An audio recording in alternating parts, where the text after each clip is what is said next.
உலகம் முழுவதும் உள்ள தமிழ் உறவுகளுக்கும் ராவண பார்வையாளர்களுக்கும் வணக்கம். ஒரு முக்கியமான விடயத்தை இன்னைக்கு பேசி ஆகணும். குற்றவாளிகளை பிடித்து கூண்டில் நிறுத்துவதல்ல காவல்துறையின் வேலை. குற்றவாளிகளை உருவாகாமல் தடுப்பது தான் காவல்துறையின் வேலை. மேதகு பிரபாகரன் ஐயா அவர்கள் சொன்னது. நாம் தமிழர் கட்சியினுடைய கொள்கை வரைவு புத்தகத்தில் இது மேற்கோள் காட்டப்பட்டிருக்கிறது. ஏன் இதை இப்போ சொல்கிறேன் அப்படின்றதுக்கு காரணம் இருக்கும். நேற்று 2 நிகழ்ச்சிகளுக்காக நான் போய் பேசிக்கிட்டு இருந்தேன். தம்பி இயக்குனர் கலைஞம் அவருடைய தொகுதியிலையும் இன்னொரு தொகுதியிலையும் போயிட்டு நம்ம உட்காந்துட்டு இருக்கிறப்ப காவலர்கள் ஏற்கனவே பழக்கமானவர்கள் சில பேர் கூட பேசிக்கிட்டு இருந்தாங்க. பொதுவாக காவல்துறையில் இருக்கக்கூடிய அவங்களுடைய பணிகள் நமக்கு சில நேரங்களில் கற்பிக்கப்படுவது இல்லை பேசப்படுவது, ஒரு சம்பவம் நடந்துட்ட உடனே ஒட்டுமொத்தமாக காவல்துறையின் மீது ஒரு வெறுப்பை நம்ம உமிழ்வது, அப்படி பல நேரத்தில் நமக்கு நடந்திருக்கு. அதை பார்த்துருக்கோம். ராவணாவிலையும் சில விமர்சனங்கள் வைத்திருக்கோம். அதை தாண்டி அவர்களுடைய வேலையை பார்த்திங்கன்னா ரொம்பவும் கடுமையான மன உளைச்சலுக்கு உண்டான வேலை. சமீபத்தில் ஒரு நடிகர் திரைப்படத்துறையை சேர்ந்தவர் அரசியலுக்கு போகிறத பார்த்துக்கிட்டு இருக்கிறோம். அவர் மெதுவாக அதை குறிப்பிட்ட வேகத்தில் அது போயிட்டுருக்கு. அதுக்கு இணையாக அந்த காவல்துறையினர் கூட ஓடிக்கிட்டே இருக்கிறாங்க. சைக்கிள் ஓட்டிட்டு வேகமாக போகிறார், கூட ஓடிக்கிட்டே இருக்கிறாங்க. இந்த பக்கம் ஆளுங்கட்சி தரப்பில் அவர் வருகிறார்கள் என்றால் வழிநெடுக்க காவலர்கள் நின்றுக்கிட்டு இருக்கணும்.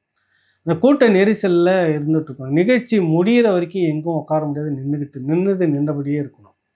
நமக்கெல்லாம் கொஞ்ச நேரம் என்ன ஒரு வெறுப்பு வந்துடும். அடப்போ அப்படின்ற மாதிரி ஒரு இடத்துல எங்கேயே தேடி உட்காரதுக்கான இடத்த நோக்கி போயிடும்.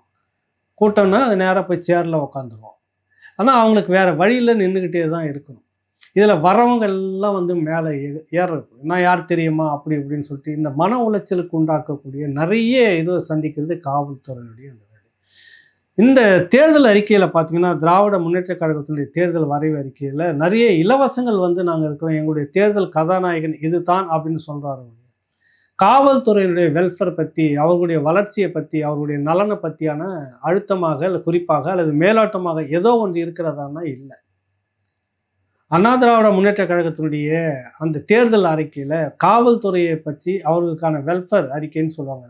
காவல்துறை நலன், அது பட்ஜெட்டில் ஒதுக்கும்போது ஒரு குறிப்பிட்ட தொகையை அவங்களுக்குன்னு ஒதுக்குவாங்க, அதோட போக அது வேற விடையும். ஆனால் அவங்களுக்குன்னு குறிப்பிட்ட நலன் இருக்குது இல்லை, அதை பற்றி பிரதான கட்சிகள் பேசவே இல்லை. சரி, புதுசாக ஒருத்தர் வந்தாரே நடிகர் விஜய், அவராவது பேசுவார்னா இனிமே இதை பார்த்துட்டு எல்லாரும் பேசுறதுக்கு வாய்ப்பு இருக்கும். ஓட்டு கேட்டாகணும் இல்லை. அதனால லட்சக்கணக்கான காவல்துறையில் வேலை செய்துக்கிட்டு இருக்காங்க. அவங்களுடைய வெல்ஃபேர் அப்படின்னு பார்த்தீங்கன்னாக்கா 0ல் தான் இருக்குது. உண்மையிலேயே சொல்கிறேன். மிக மன உளைச்சலுக்கு உண்டான அழுத்தத்துக்கு உண்டான அந்த காவல் பணியில் ஏன் அவங்க சேரணும் அப்படின்ற ஒரு நோக்கம் இருக்குது. அவர் சர்வீஸ் மக்கள் பணியில் அந்த உடையை போட்டுட்டோன்னா நான் மக்களுக்கு சேவை செய்யணும்னு தான் அப்படி வராங்க. சேவை செய்யணும்னு வரக்கூடியவர்களை ஏவலர்களாக மாற்றக்கூடியது தான் அரசியல் அதிகாரம். இங்கே அரசியல் அதிகாரம் தான் இப்படி இவர்களை ஆட்டி படைக்கிறதோடைய இந்த காவல்துறை சட்டம் ஒழுங்கை காப்பாற்றுவது மட்டும்தான் அவங்களுடைய வேலை. சட்டத்தை குற்றங்களை வருவதற்கு தடுப்பதற்கு முன்னாடி வேலை. அதில் முழு மனதோடு முழுதுமாக இருக்கிறார்கள்னா விடுறதில்லை அரசியல்வாதிகள்.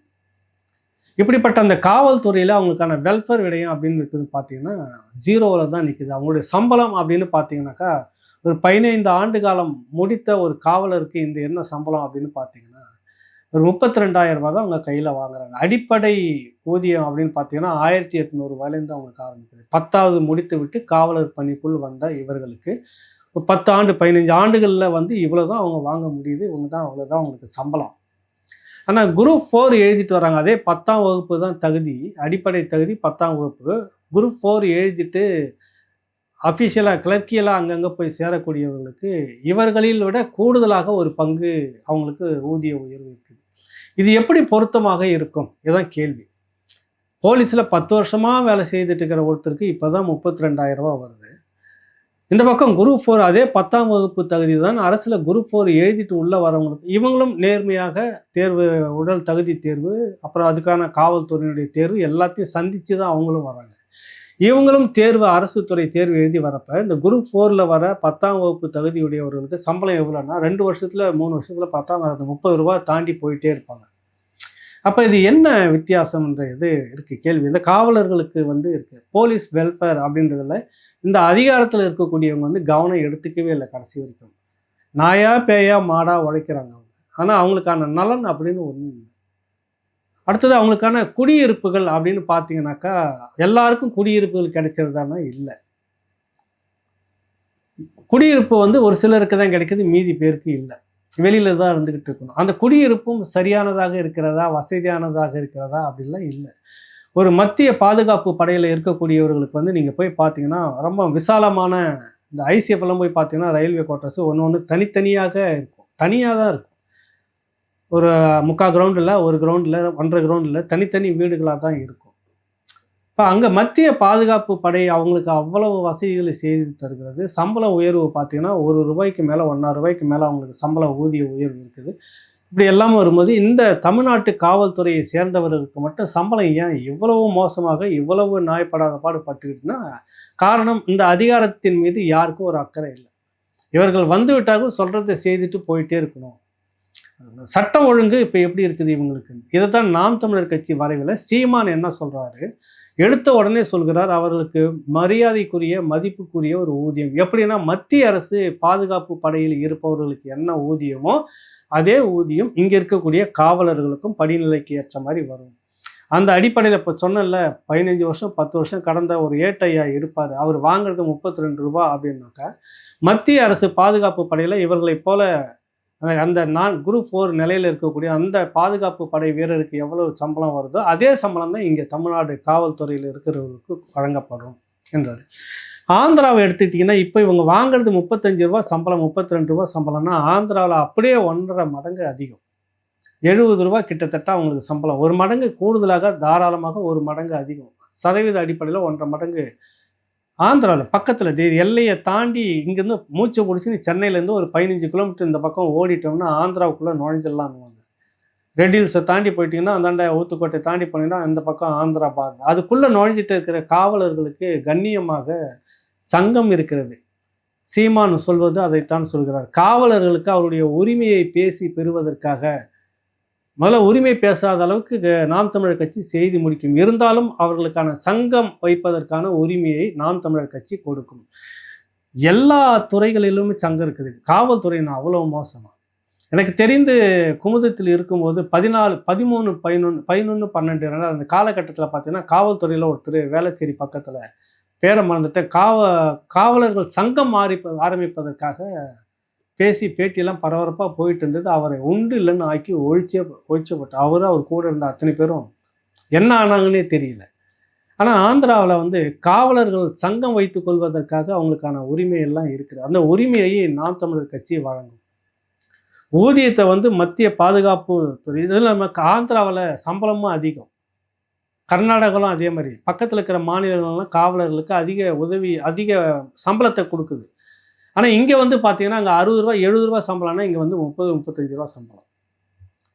அப்போ அந்த வித்தியாசம் இருக்குது இல்லை? ஏன் இவங்க இவ்வளோ மன உளைச்சலுக்குள்ளே இருக்கணும்? என்ன காரணம்? இவங்க பணியில் ஏதாவது குறையா அப்படின்னு பார்த்தா இல்லை. இப்போ மற்ற மாநிலங்களில் வந்து பார்த்தீங்கன்னா 8 மணி நேரம், ஆந்திராவில் 8 மணி நேரம் தான் டியூட்டி. சங்கம் இருக்குது, 8 மணி நேரம் டியூட்டி பார்த்துட்டு போயிட்டே இருப்பாங்க. அடுத்த இன்னொரு பகுதி வந்து 8 மணி நேரம் வந்து பிரிச்சுக்கிட்டு பார்ப்பாங்க. இந்த மாதிரி 8 மணி நேரம் தான் அவர் பணியை செய்வார். சீமான் சொல்வது, அவர்கள் கட்டாயம் 8 மணி நேரம் ஆண் காவலர்களுக்கு, பெண்களுக்கு 6 மணி நேரம் தான் காவல் பணி. சுழற்சி முறையில் 6 மணி நேரம் 6 மணி நேரம் தான் டியூட்டி. இப்படி தான் இருக்கணும். ஒரு நாளைக்கு 6 மணி நேரம் அவங்களுக்கு வேலை. ஏன்னா இது காவல்துறையில் ரொம்பவும் இறுக்கமான ஒரு வேலை. அதுவும் அதிகப்படியாக இப்போ வந்து பார்த்தீங்கன்னா ஐக்கிய நாடுகள் சபை சொல்லுது 222 பேருக்கு ஒரு காவலர் அப்படின்ற மாதிரி சொல்லுது.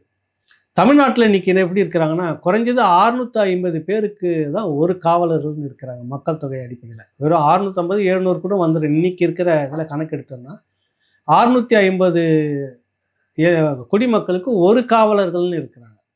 இப்போ நாம் தமிழர் கட்சி சீமான் வந்துட்டான்ன்றது இந்த இப்படி ஒரு அடர்த்தியான மக்களுக்கு இப்படி நெருக்கத்தில் இருக்கக்கூடிய காவலர்கள்லாம் இல்லை. 200 குடிமக்களுக்கு ஒரு காவலர்கள் அப்படின்னு கிட்டத்தட்ட 50,000க்கு மேற்பட்ட காவலர்களை புதியதாக இதுக்குள்ளாக இணைக்கப்படும். பெண் காவலர்கள் மட்டும் தனியாக ஒரு 25,000 பேரை வந்து உள்ள இணைக்கப்போம், புதுசாக எடுத்தாகணும். அப்போ தான் இந்த மக்கள் தொகைக்கு ஏற்ப இவர்கள் வந்து பணி செய்கிறதுக்கு வசதியாக இருக்கும். அது மட்டும் இல்லாமல் இப்போ காவல் நிலையத்தில் விளாத்திக்குளத்தில் வந்துட்டு ஒரு பெண் பாலியல் இதுக்கு ஆனவுடனே காணாமல் போயிடுச்சுன்னு புகார் கொடுக்குறாங்க. அந்த உதவி ஆய்வாளர் அங்கே சொல்கிறாரு, இங்கே ஸ்ட்ரென்த்தே இல்லை. அது ஸ்ட்ரென்த் இல்லைன்னா ஆட்கள் யாரும் காவல் நிலையத்தில் இல்லை. பக்கத்தில் வந்திருக்கிற அரசியல் கட்சி தலைவர்களுக்காக எல்லாம் டியூட்டி பார்க்க போயிட்டாங்க. இப்போ அங்கே விசாரிக்கிறதுக்கு ஆள் இருந்து உடனடியாக போய் தேடி அங்கன்னு பார்த்துருந்தாங்கன்னா அந்த பெண் ஒருவேளை மீட்கப்பட்டிருக்கலாம் உயிரோடு. அடுத்த நாள் தான் பார்க்க முடியுது, மீட்க முடியுது. இப்போ காவல்துறையில் இருக்கக்கூடிய அதே நபர்கள் தான் முதலமைச்சர் வராருன்னா இப்போ வரிசையில் நின்றுட்டு இருக்கோம். அவர் சாயங்காலம் 5 மணிக்கு வராருன்னா மதியானம் வாக்கில் போய் அங்கே ரோடு முழுக்க நின்றுட்டு இருக்கணும். அந்த கூட்டம் நடக்கிற இடத்துல நிற்கணும். சுற்று வட்டார போலீஸ் எல்லாம் அங்கே போயிடணும். அப்புறம் எங்கே இப்படி சட்டம் ஒழுங்கு பிரச்சனையை, மக்கள் பிரச்சனையை எப்படி இந்த காவலர்கள் பார்க்க முடியும்? அப்புறம் ஏதாவது பிரச்சனை ஆயிடுச்சுன்னா காவல்துறைக்கு தான் கேள்வி மேலே கேள்விகள் வரும். எவ்வளவு எதிர்கொள்வது, எவ்வளவு மன உளைச்சலை எதிர்கொள்வது, ஒரு மன இறுக்கத்துக்குள்ளாக அந்த துறை இருக்குதுன்னா உண்மையில் அதுக்குள்ளே நான்லாம் பத்திரிகையில் வந்த உடனே காவல்துறை பீட்டுன்னு சொல்லுவாங்க, கிரைம் பீட்டுன்னு சொல்லுவாங்க. அதில் வந்து கிட்டத்தட்ட ஒரு 8 ஆண்டுகளுக்கிட்ட ரொம்ப நெருக்கமாக காவல்துறை கூட ஓடிக்கிட்டே இருந்தோம். இது எல்லாமே ரொம்ப சர்வசாதாரணமாக தெரியும். இப்போ அந்த நிலையிலிருந்து அவர்களை மாற்றுவதற்கு என்ன வழிமுறை? அப்போ போலீஸ் ஸ்ட்ரென்த்தை வந்து எண்ணிக்கையை வந்து கூடுதலாக கொண்டுட்டு வரணும். அதை தாண்டி ஒன்று சொல்கிறாரு, குற்றம் வந்துவிட்ட பிறகு அதே காவல் நிலையத்தில் இருக்கிறவர் தான் விசாரிக்கணும். குற்றப்பிரிவுன்னு ஒன்று விசாரிக்கும், சட்டம் ஒழுங்குன்னு ஒன்று விசாரிக்கும். திருடு போயிடுச்சுன்னா மட்டும் ஒரு வேறு டீம் விசாரிக்கும். அப்புறம் இவர்களே தான் திரும்பவும் காவலருக்கு போகணும், போலீஸு பாதுகாப்பு கொடுக்க போகணும், அரசியல்வாதிக்கு பாதுகாப்பு போகணும், நிகழ்ச்சிக்கு பாதுகாப்பு போகணும், இன்னும் திருவிழா இதுக்கு பாதுகாப்புக்கு போகணும். எல்லா பொது நிகழ்ச்சிகளுக்கும் இவர்கள் தான் பாதுகாப்பாக போய் மணிக்கணக்காக நின்றுட்டு இருக்கணும். அங்கே சோறு தண்ணி கொடுத்தாங்களா அப்படின்லாம் கேள்வியெல்லாம் கிடையாது. திரும்ப வந்து சட்டம் ஒழுங்கு விஷயத்தில் என்னாச்சுன்னு இங்கே இப்போ இந்த வழக்கு என்னாச்சு, அந்த வழக்கு என்னாச்சு, இதுக்கு என்ன பதில், அதுக்கு என்ன பதில்னு மேலிடத்துக்கு பதில் சொல்கிற மன இறுக்கத்துக்கு ஆளாகக்கூடிய இது. இப்போ மேலதிகாரிகளுக்கும் இதே நிலைமை தான். இப்போ இதுக்கெல்லாம் ஒரு தீர்வு என்னன்னா, நாம் தமிழர் கட்சி மட்டுமே தான் ஒரு வரைவை வந்து வச்சிருக்குது. விளையாட்டுக்கு சொல்லலை. வேறு எந்த அரசியல் கட்சியும் காவல்துறைக்கு என்று தனியாக ஒதுக்கி அவருடைய வெல்ஃபேர் நலனுக்காக வேண்டி எதையுமே இவ்வளோ இதுவாக இந்த மாதிரி சொன்னதே கிடையாது. அதில் என்ன சொல்ல வராங்கன்னா, முதல்ல ஒரு 50,000 காவலர்களை வந்து எடுக்கணும். அது எப்படின்னாக்கா உடல் தகுதின்றதில்லை, அறிவுத்திறனை மட்டும் வச்சு கல்வி தகுதி, அறிவு இதை மட்டும் வச்சு எடுத்து சிவிலியன்களாக அவர்களுக்கு உலக தரம் வாய்ந்த உளவு பயிற்சியை கொடுத்து சிவிலியன்களாக மக்கள் மத்தியிலே யார் எவர் என்ன ஏதுன்னு தெரியாது, அவங்களுக்கு ஒரு ஊழியம் சம்பளம் மட்டும் போயிட்டுருக்கும். அது இங்கே இப்போ இருக்கிற மாதிரி சம்பளம் இல்லை, மத்திய பாதுகாப்பு துறையில் இருக்காங்கள காவலர்கள், அவங்களுக்கு இணையாக சம்பளம் வந்து இவங்களுக்கு எல்லாருக்குமே வழங்கப்படும். அவங்களுக்கு அந்த 50,000 பேர் எடுத்து கூடுதலாக வந்து போலீஸோட பணிச்சுமை வந்து இந்த இடத்துல இந்த குற்றம் நடக்குது என்பதற்கு முன்பாகவே தகவல் அங்கேருந்து கொடுத்துன்னு வந்துடும். வருமுன் காப்பது தான் காவல்துறையினுடைய வேலை. அதை தான் இவங்க செய்கிறாங்க. அதை தாண்டி வந்து ஒரு 50,000 காவலர்களை எடுத்து சட்டம் ஒழுங்கு காவலர்கள் யூனிஃபார்ம் சர்வீஸ் போட்டு, ஏன்னா இப்போ இருக்கிறவங்களை பார்த்தாது எல்லாத்துக்கும் அதுவே தான் போகணும். இனிமேல் என்ன பண்ணணும் அப்படின்னாக்கா, நாம் தமிழர் கட்சி மட்டும் சொல்லுது, சட்டம் ஒழுங்கு பாதுகாக்கிறதுக்கு சட்டம் ஒழுங்கு வேலையும் அதுக்கு மட்டும் தனியாக காவல்துறை அந்த வேலையை மட்டும் பார்த்துக்கிட்டே இருக்கணும். பாதுகாப்பு படைன்னு ஒன்று தனியாக இருக்கும், அதாவது நிகழ்ச்சிகளுக்கு பாதுகாப்பு போகிறது. மற்றபடி இப்போ ஏஆர் ஆம்டு ரிசர்வ் போலீஸு அப்படின்னு ஒன்று இருக்குது. ஏஆர் போலீஸுன்னு நிகழ்ச்சியில் வண்டியில் எல்லாம் வருவாங்க, குறிப்பிட்ட நிகழ்ச்சிகளில் ஒன்றா கலந்துக்கிட்டு பாதுகாப்பு கொடுப்பாங்க. ஒரு கலவர சூழ்நிலை வருதுன்னா அவங்களாம் இருப்பாங்க. லட்டி சார்ஜ் நடத்தி முடிச்சுட்டு போயிட்டே இருப்பாங்க. இந்த மாதிரிலாம் நிறைய பார்க்கக்கூடியதாக இருக்குதுல்ல. இப்போ அதை விட மாதிரி 50,000 காவலர்களை கூடுதலாக எடுத்து தமிழ்நாட்டுக்குள்ளே கொண்டுட்டு வரணும். இந்த பணிச்சுமை, அந்த பாதுகாப்பு பணி கோயில் நிகழ்ச்சியா, அரசியல்வாதி நிகழ்ச்சிகளா, மற்ற நிகழ்ச்சிகளா, குறிப்பிட்ட இதுக்கு மட்டும்தான் பிரித்து விட்டுட்டு இந்த காவல்துறையில் பொதுமக்கள் கொடுக்கக்கூடிய புகாரின் மீது விசாரணை, பொய் வழக்கு போடுவது, சம்பளம் மிக கூடுதலாக மத்திய அரசு பாதுகாப்பு படையை சேர்ந்தவர்களுக்கு இணையாக உறுதியாக, இது வசனம்லாம் பேசிக்கிட்டுல உறுதியாக இந்த சம்பளத்தை கொண்டு வர முடியும். இதுதான் சீமானம் சொல்ல வர்றாரு. அவங்களுக்கான குடியிருப்பு வசதிகள் மேம்பட்டதாக இருக்க வேண்டும். அப்புறம் இந்த அரசு மருத்துவமனையிலே போயிட்டு உங்கள் வரிசையாக நின்றுக்கிட்டு, ஐயா நான் வந்திருக்கிற ஐயா கொஞ்சம் பாருங்கள் அப்படின்லாம் சொல்கிற மாதிரிலாம் இருக்கக்கூடாது. பிரத்யேகமாக இராணுவத்தில் இருப்பதை போல காவல்துறைக்கென்று மிக, அதாவது உயர்தர எல்லா வகையான சிகிச்சையும் அங்கேயே இருக்கணும். அவங்களுக்கு ஒரு இதய அறுவை சிகிச்சை வந்து பண்ணணும் அப்படின்னா பண்ணுறது, அந்த அளவுக்கு உச்சக்கட்ட எல்லா விதமான இதுவும் தனியாக அவங்களுக்குன்னு இருக்கணும். மாவட்ட வாரியாக காவல்துறைக்கென்று மருத்துவமனைகள் இருக்கணும். அந்தந்த குடியிருப்புகளுக்குள்ள காவலர்களுடைய குடியிருப்புன்னு இருக்குல்ல, அந்த குடியிருப்புகள்லாம் மேம்படுத்தணும். இந்த மாதிரிலாம் வத்தி பெட்டிக்குள்ளே வச்சு அடைச்சி வச்சுக்கிற மாதிரி இருக்கிறப்ப, அப்பா முழு நேரமும் இங்கே தான் 12 மணி நேரம் சென்னையில் இருக்கக்கூடிய காவல்துறை இருப்பவர்களுக்கு குறையாமல் 12 மணி நேரம் வேலை டியூட்டியில் இருந்துக்கிட்டே இருக்கணும். போய் தூங்கிட்டு கொஞ்ச நேரம் திரும்ப ஓடியாரணும். குடும்பத்தில் தன்னுடைய குழந்தை எப்படி வளருது, பையன் எப்படி வளர்ந்துக்கிட்டு இருக்கிறான், அந்த மற்ற நிகழ்ச்சிகளில் வந்து ஏதாவது கலந்துக்க முடியுதா? நல்லது கெட்டது நம்மளை போல தான் அவங்களுக்கும் உறவுகள் இருக்குது. இந்த மாதிரி நிகழ்ச்சியில் அப்படிலாம் எதுவுமே இல்லை. எல்லாத்தையும் விட்டுட்டு இதுக்குள்ளே தான் நிற்கணும். அப்போ அதிக மன பாரத்தை சுமக்கிறது அந்த குடும்பத்தினுடைய தலைவிகள் தான். காவல்துறையில் இருக்கக்கூடிய குடும்ப தலைவிகள் தான் அதிகமான பாரத்தை. இவர் இங்கே டியூட்டிக்கு வந்துடுவார், இங்கே சட்டம் ஒழுங்கு பிரச்சனை இருக்கும், இங்கே ஓடணும், அங்கே ஓடணும், இந்த உளைச்சல், அங்கே மனைவி எல்லாத்தையும் சமாளிக்கணும், எல்லா குழந்தைகள் வளர்ப்ப அவங்க பார்க்கணும். அப்போ அந்த அந்த எப்படி இருக்கும் நினச்சி பாருங்கள் உங்களுக்கு. அப்போ அந்த காவலர்கள் குடியிருப்புன்றது மேம்பட்டதாக இருக்கணும். அவர்களுக்கான எல்லா வசதி வாய்ப்பு அவங்களுக்குன்னு அந்த பகுதியில் ஒரு பெரிய வணிக வளாகம் அரசு தரப்பில் வந்து குறைந்த விலையில் அங்கே எல்லாமே கிடைக்கணும், ரேஷன் இருக்கணும். மருத்துவமனையும் அங்கே ஒன்று இருக்கணும், அவசர சிகிச்சை மருத்துவமனையும் எமர்ஜென்சி ஒன்று அங்கே பக்கத்திலே இருக்கணும். மேம்பட்ட மருத்துவத்துக்கு காவல்துறைக்கு வந்து ஒரு மேம்படுத்தப்பட்ட ஒரு மருத்துவமனை இருக்கும். இதெல்லாம் வந்து வசனம் பேசிகிட்டு இருக்கிறதுக்காக செய்யலை. சர்வதேச அளவில் உலக நாடுகள் முழுக்க காவல்துறைக்கு அந்தந்த நாடுகள் என்னென்ன வசதி வாய்ப்புகளை செய்து கொடுத்துருக்குன்னு ஒரு பெரிய குழுவை போட்டு ஆய்வு செய்து எதுக்குள்ளாக இவர் இந்திய அரசில் இந்தியாவுக்குள்ளே இருக்கக்கூடிய மற்ற மாநிலங்களில் இந்த காவல்துறைக்கு என்னென்ன வசதி வாய்ப்புகள் இருக்குதுன்னு எல்லாத்தையும் பார்த்துட்டு தான் இந்த வரைவை நாம் தமிழர் கட்சியினுடைய இந்த வரைவை வந்து உங்களுக்கு கொடுத்துருக்கிறாரு. அடிப்படை கொள்கை வரைவில் இதெல்லாம் இருக்குது. இப்போ சம்பளம் வந்து கூடுதலாக மத்திய பாதுகாப்புக்கு படைக்கு இணையாக கொடுக்கப்படுது. ஆந்திர போலீஸ் இன்றைக்கி வாங்கிட்டு இருக்கிறத கூடுதலாக சம்பளம் இவங்க கொடுக்கப்படும். 50,000க்கு குறையாமல் காவலர்கள் வந்து எடுக்கப்படும். பெண் காவலர்களுக்கு வந்துட்டு கூடுதலாக 25,000 காவலர்கள் எடுக்கப்படும். அவங்களுடைய பணி நேரம் என்பது வேலை நேரம் என்பது 6 மணி நேரம், ஆண்களுக்கு கட்டாயம் 8 மணி நேரம். இதில் நான் கேட்டிருந்தேன், ஏன் மற்ற மாவட்டங்கள்லேருந்து ஏன் இங்கே கூடுதலாக வந்து இருக்கிறாங்கன்னா, ரொம்ப வேதனையான ஒரு விஷயத்தை ஒருத்தர் பகிர்ந்துக்கிட்டார். இப்போ இங்கே வந்தாக்கா இந்த பயணப்படி, உணவுப்படி, கிராமத்தில் அந்த மாவட்ட பகுதிகள்லாம் ரூரல்னு சொல்லுவாங்கள்ல, இருந்துட்டாக்கா அவங்களுக்கு சாப்பாட்டு படி வந்து 30 ரூபாயா, நம்ப மாட்டீங்க. நகரத்துக்குள்ளே வந்துட்டோன்னே அவங்களுக்கு வந்து 300 ரூபா. அப்போ போக்குவரத்து இதெல்லாம் சேர்ந்தா ஒரு மாதத்துக்கு 9,000 ரூபாய் அவர்களுக்கு கூடுதலாக கிடைக்கிது சென்னைக்குள்ளாக.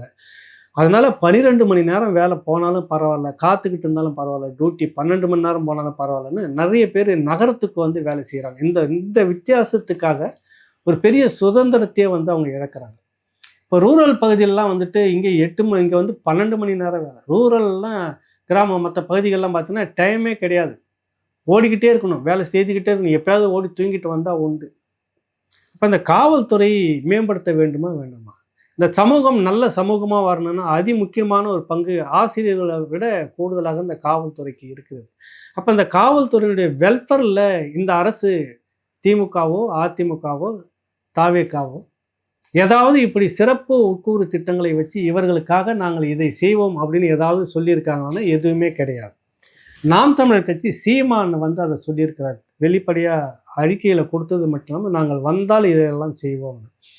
அடுத்தது பார்த்திங்கன்னா அவங்களுக்கு ஒரு பெரிய அந்த மனம் மாற்றத்துக்கு உண்டான ஒரு மன இறுக்கத்துக்குள்ளாரையே வேலை ஓடிக்கிட்டு இருக்கிறதால இப்போ நேரு ஸ்டேடியத்துக்குள்ளார மிகப்பெரிய ஒரு இசை நிகழ்ச்சி, பிரபலமான திரை இசை கலைஞர்களை வச்சு மிக பிரமாண்டமான ஒரு இசை நிகழ்ச்சி, அவர்களுக்கான ஒரு பொழுதுபோக்கு, காவல்துறை குடும்பத்தினருக்கு மட்டும், காவலர்களுக்கு மட்டும். அது அப்போ அந்த ஒரு இறுக்கம் வந்து அவங்களுக்கு ஒரு மன தளர்வு வந்து வரும். மாதத்துக்கு ஒரு முறை அல்லது 2 மாதத்துக்கு ஒரு முறை இந்த கலை நிகழ்ச்சிகள், பிரம்மாண்டமான கலை நிகழ்ச்சிகள், இது என்ன புதுசாக வேடிக்கையாக இருக்குதுன்னு நீங்கள் நினைக்கலாம். இராணுவத்தில் நீங்கள் போய் பார்த்தீங்கன்னா இராணுவ குடியிருப்புகளில் நாங்கள்லாம் போய் பார்த்துருக்கோம். அப்பா, எங்கள் மாமா எல்லாம் அதில் இருந்ததால் பூனேவில் இருக்கக்கூடிய இந்த இராணுவ நகரத்துக்கு போயிருக்கிறோம். வாரத்தில் வீக் எண்ட் ஆனவே ஒன்று இருக்கும். குறிப்பாக மாதத்துக்கு ஒரு முறை பிரம்மாண்டமான நிகழ்ச்சிகள்லாம் இருக்கும். அங்கே பெரிய அரங்கு இருக்கும், திறந்த வெளி அரங்கு. அதில் வந்துட்டு ஆடல் பாடல் நிகழ்ச்சியெல்லாம் இருக்கும், திரைப்படத்தை போடுவாங்க, படாகானான்னு சொல்லுவாங்களே, பெரிய விருந்து நிகழ்ச்சி தனிப்பட்ட அந்த இராணுவ வீரர்லாம் பாட ஆரம்பிச்சிடுவாரு, ஆட ஆரம்பிச்சிடுவாங்க. அப்படி அவங்களுக்கு அந்த மன இறுக்கம் குறைவதற்கான ஒரு நிகழ்ச்சி. அதை தமிழ்நாடு காவல்துறைக்குள்ளாக கொண்டுட்டு வரணும், கட்டாயம் கொண்டுட்டு வரணும். மாவட்டம் தோறும் அதுக்குன்னு அவங்களுக்கு நேரத்தை ஒதுக்கி இந்த பேட்ச் வந்து இந்த நேரத்துக்கு, இந்த பேட்ச் இந்த நேரத்துக்கு அப்படின்னு மாற்றி அந்த நிகழ்ச்சி அவங்களுக்கு ஒரு மனமகிழ் கொண்டாகிற ஒரு நிகழ்ச்சியை கொண்டுட்டு வரணும். அதை தவிர்த்து காவலர்களுடைய சுற்றுலா இதுக்குள்ளாக இருக்கிறது. கட்டாயம் குடும்பத்தோடு ஆண்டுக்கு ஒரு முறை சுற்றுலா இந்தியா முழுக்க அவங்க தேர்ந்தெடுக்கும் பகுதிகளை போய் சுற்றி பார்த்துட்டு வர அளவுக்கு அரசு செலவில் அரசு இதெல்லாம் கட்டாயம் செய்யணும். நீங்க காவல்துறையை போட்டு நசுக்கிக்கிட்டே இருந்து அதுக்குள்ளே இருந்தால் தான் மனம் இருக்கிறது. அதுதான் அப்படி நடக்குது. நிறைய சம்பவங்கள் இப்படி நடந்துருதுன்னா வெடிச்சு நடந்துறது காரணம் இதுதான். அவங்க செய்கிறதெல்லாம் நியாயம்னு நம்ம சொல்ல வரல. அது நியாயப்படுத்தவே இல்லை. ஆனால் இந்த காவலர்களுக்கு உண்டான இந்த பிரச்சனை இருக்குல்ல, இந்த குடும்ப பிரச்சனை, அவங்களுடைய பணி பிரச்சனை, இதெல்லாம் யார் கவனிக்கிறது, யார் பேசுறது அப்படின்ற ஒரு கேள்வி இருக்குது இல்லை. யார் ஒருத்தரும் நம்ம அதை பற்றி நினைக்க மாட்டோம். ஆனால் எனக்கு நீங்கள் காவலுக்கு மட்டும் வந்து என் உயிரை காப்பாற்றணும், என் நிகழ்ச்சியில் வந்து கூட்டத்துலேருந்து என்னை காப்பாற்றி எடுத்துகிட்டு போகணும், என் உயிருக்கு பாதுகாப்பு நீங்கள் வந்து வழிநெடுக்க நின்று கொடுத்துக்கிட்டு வரணும். ஆனால் உங்களை பற்றி நாங்கள் யோசிக்கவே மாட்டோம், கொஞ்சம் கூட இல்லை. பெண் காவலர்கள் படக்கூடிய துன்பம், துயரம் சொல்லி மாளாது. அவ்வளவு விடயங்கள், அவங்களுடைய பிரச்சனைகள், உடல் ரீதியான பிரச்சனைகள் ஒரு பக்கம். இதெல்லாம் வந்துட்டு பார்க்கக்கூடிய ஒரே ஒரு அரசியல் கட்சி அப்படின்னா நான் இதில் இந்த கட்சி தமிழ் தேசியத்தை நான் ஆதரிக்கிறேன்னு இல்லை. சீமான் இந்த அறிக்கையை வெளியிடலைன்னா நான் அதை பற்றி பேசியிருக்க மாட்டேன். இந்த அறிக்கை இருக்குது. நீங்கள் தபால் வாக்கு போடுவதற்கு முன்பாக இதை பற்றி கட்டாயம் ஒரு முறை யோசிங்க. மனசாட்சியை தொட்டு ஒவ்வொருத்தரும் நம்மை பற்றி யோசிக்காதவர்களுக்காக நாம் என்ன செய்துட்டு இருக்கிறோம் அப்படின்னு. இது அரசியல் கட்சி ஓட்டு வேட்டைக்காக பேசலை. இது ஒரு வெல்ஃபேர், சமூக நலன் சார்ந்தது. இந்த காவல்துறைக்கான ஒரு சமூக பொறுப்பு. இந்த சமூக பொறுப்பில் இருக்கக்கூடிய காவல்துறைக்கான நலன் என்ன இருக்குது? எந்த கட்சி இவர்களை பற்றி பேசியிருக்கிறது? நாம் தமிழர் கட்சி, சீமான் இதை முன்வைக்கிறார். அப்போ ஏன் இதுக்கு நம்ம வாக்கு போடக்கூடாது? இதுதான் நம்ம கேட்க வரோம். இந்த கட்சி அதிகாரத்துக்கு வந்தால் காவல்துறை வந்துட்டு அவங்களுக்கு வந்து ஒரு பொற்காலமாக இது கட்டாயம் இருக்கும்.